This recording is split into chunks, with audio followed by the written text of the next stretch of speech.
Hello everyone, DCB here, and welcome to another discussion video. Before we get into the video, I'd like to put in a little disclaimer that this video is a philosophy video, so it is designed to get you thinking. It does not really reflect my views on the world. It is just a piece of thinking to get us to question the world around us, our way of thinking, and how we see the world. Okay? So today's philosophy video is based around a quote from a philosopher back in the 12th to 13th century who was born in the United Kingdom, and their quote is, "Good and evil do not exist, but thinking makes it so." So once again, this person said that good and evil do not exist, but thinking makes it so. What is the author of this quote trying to tell us? What is their thought process? Why have they come to this conclusion? What is it that they're trying to get us to question and think about? Let's break it down a little bit, shall we? Good and evil do not exist. What an opening statement that is, to say that both good and evil do not exist. Not only does this go against quite a lot of religious fervour and social interactions, as well as quite a lot of things that we're told, if you're good, you'll get rewarded. If you do bad things, you'll get punished. But what exactly is good and evil?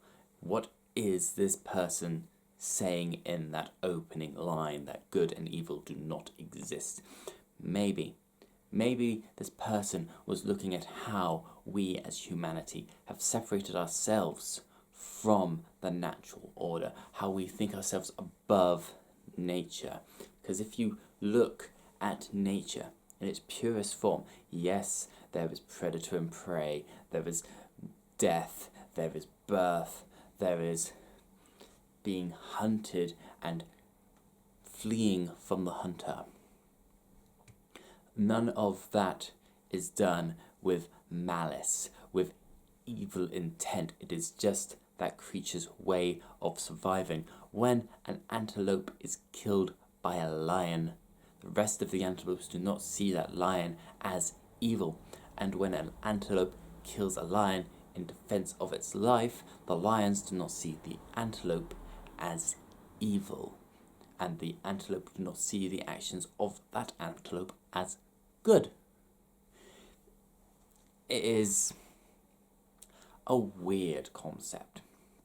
It is something that I'm continuing to struggle with, that this very idea of righteousness, of purity, and of also the complete opposite of damnation and impurity are not an actual thing.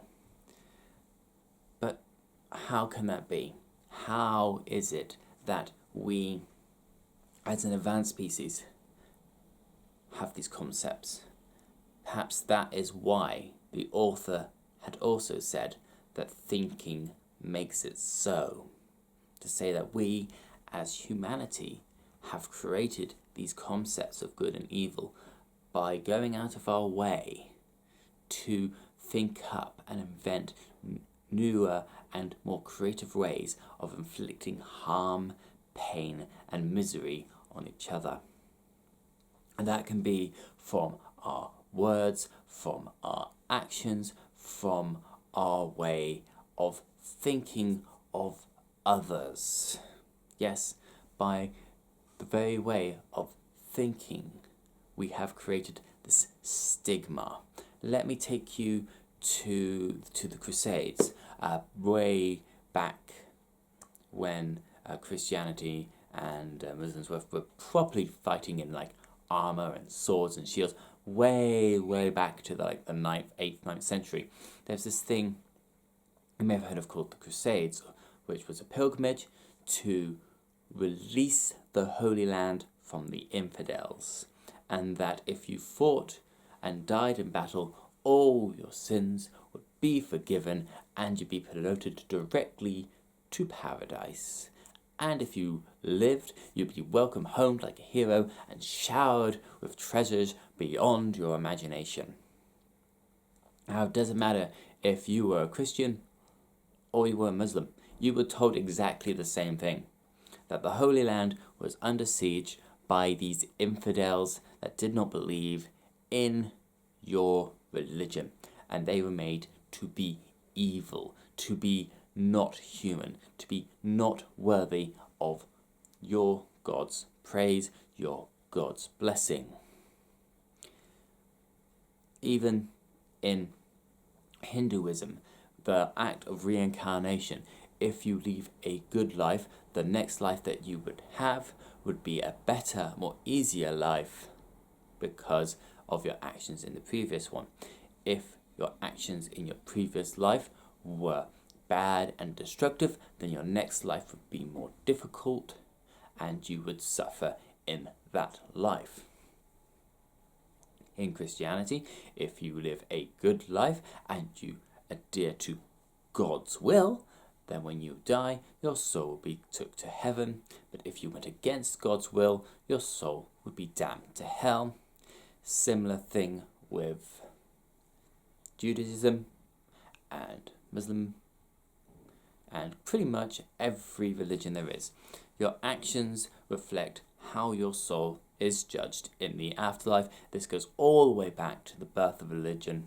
It's in ancient religions like Egypt, the ancient Egypt religions, like in the ancient pagan religions, which were more about the planet and the environment. But ever since we as a species started to come together and socialize more to create communities, we've had a structure of religion for us to understand the world around us, and from that understanding of the world around us, from that belief system, we created the ideas of good and evil, and therefore wanted to adjust our way of living to those ideas. Now, I'm not saying by any stretch of the imagination that religion is wrong, that religions shouldn't be followed, that religions are the cause of a lot of the world's problems. That's not what I'm saying.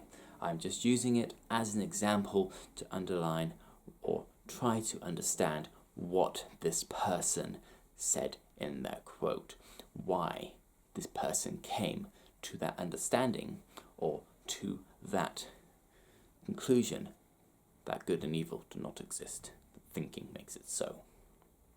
There's a lot of ways that it's even used today in the media to say that these evil, conniving, destructive people are threatening the lives of countless innocent civilians, and they're using atrocious means to get their way, to keep themselves in power by discriminating and discriminating, by making them not free, by not allowing them to roam around, by restricting their movements, by indiscriminate bombing of places, by using chemicals that are known to cause immense pain and suffering and burning within the nervous system.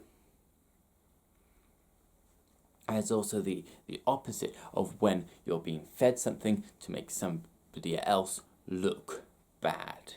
The media does it brilliantly. Politicians do it brilliantly to put across their agenda, that their agenda is the righteous one, is the right one, is the good one, that we need this, that we need to take back control from these people that threaten our way of life, that try to enforce their will upon us, and how we need to take back our control and be sovereign and be strong and be good and be just, because they are evil and conniving and want to bury us in the sand.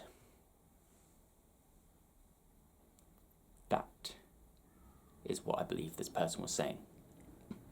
That in the generous of things, that we create this good and evil. We make it so. We go beyond our natural need to survive and create this excess of distrust and disdain. And perhaps this person was also saying that we need to stop looking like that. We need to stop judging people. We need to stop being so self-destructive, so destructive of our communities, that we need to work together. We need to put aside all differences. Forget about what happened in the past. Yes, what's happened in the past is atrocious, is something that makes us very upset, that hurts us, but we should not live there. We should stop thinking about it, stop living there. Yes, we can learn from it and not repeat those mistakes from the past and become better human beings by helping each other, by not becoming so absorbed in all the hate, in all the distrust, all the disinformation, all the excess forces and pressures of those who seek to destroy, to just improve what they believe is their right and their justice and their goodness.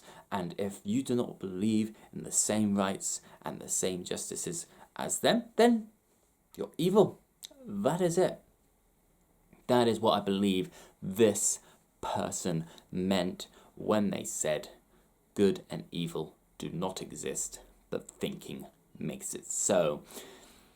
I'm still trying to find and think and understand different ways of how this quote is meant. As I say, it's not something that I'm completely 100% with myself. I'm not even like 50%, maybe not even 20% with it, because how have we become? How have we made laws? Why do we want to live by those laws, or why do we want those laws enforced? Why do we want protection against those that don't want to live by those laws? There's a lot of stuff about this quote that I'm not agreeing with, and some of it makes some sense, but there's still a lot of work to be done. I would like to get other people's opinions on this, so please, as always, put your thoughts on what this quote means to you, what you agree with it, do you not agree with it, why do you agree with it, why don't you agree with it, in the comments below as always. If you want to see more videos, please subscribe to the channel, share the video, click on videos that you like, and until the next one, this is DCB. Knowledge is power if we use it wisely.